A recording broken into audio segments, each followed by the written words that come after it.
relativamente a este caso. Mais uma vez, bom dia, obrigado por ter aceito o nosso convite. Teria também uma primeira análise para o que está nas primeiras páginas dos jornais.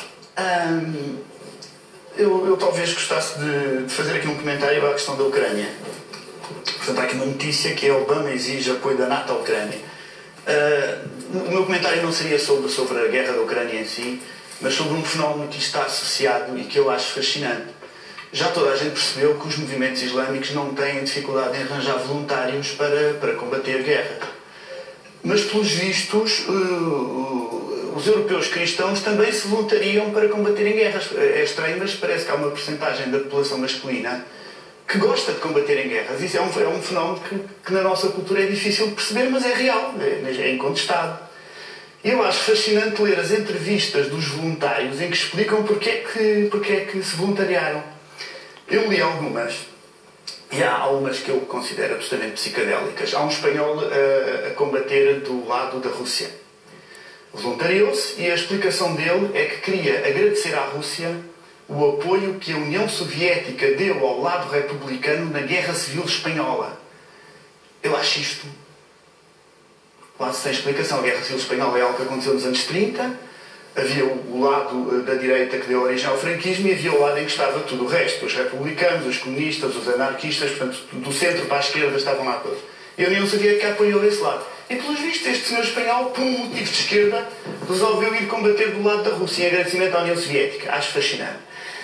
Do mesmo lado que ele, a combater também do lado da Rússia, está um francês, cuja explicação é que considera que a Rússia é o último bastião contra a globalização e, consequentemente, defensor dos valores tradicionais de cada país. No caso dele, o que interessa é os valores tradicionais da França. Eu acho que é um argumento de direita. Ele está ali a defender os valores tradicionais da França. Portanto, do mesmo lado, está a combater um indivíduo de esquerda em agradecimento à União Soviética, que eu não percebo o que é que tem a ver com a Rússia, e um francês a defender os valores tradicionais franceses. E depois do lado do regime ucraniano. Também há uma série de voluntários, a maior parte com justificações de direita, mas também há uns em defesa da democracia. No caso dos movimentos jihadistas, é interessante que alguns desses exemplos não mencionem qualquer questão ou qualquer foco religioso. Sim, exato. Portanto, é uma coisa que eu acho que dá para as pessoas pensarem, dava para um programa inteiro, se calhar. Saber que tipo de motivações. Exato. Pedro, mais alguma notícia? Mais notícias. O Vara prepara defesa com Sócrates. Está aqui, Vara prepara defesa com Sócrates. Hoje em dia, eu acho que há uma percentagem grande do eleitorado que concluiu, ou acha que concluiu, que os políticos são todos incompetentes. Competentes, corruptos, idiotas, etc. Eu queria tentar fazer uma pequena analogia para comentar isso. Vamos imaginar que eu vou almoçar com um empresário. Tenho uma empresa com 200 empregados. E o indivíduo, durante o almoço, lastima-se que o negócio corre mal, os empregados são todos incompetentes, nenhum deles vale o dinheiro que ganha, ele anda desconfiado que alguns estão a roubar a empresa, e pior que isso, nos últimos 30 anos, numa empresa com 200 empregados, nunca conseguiu arranjar um empregado de jeito. Eu saio do almoço com o empresário e eu não fico a pensar, coitado do homem, tem azar, numa empresa com 200 empregados, em 30 anos nunca encontrou um empregado de jeito. O que eu fico a pensar é que o problema é ele. É incompetente. É ele que ou trata mal os empregados, ou insulta-os, ou paga-lhes mal, ou não sabe definir os objetivos deles. Quer dizer, o problema tem que ser ele, não pode ser os empregados. No nosso sistema político, o patrão são os eleitores.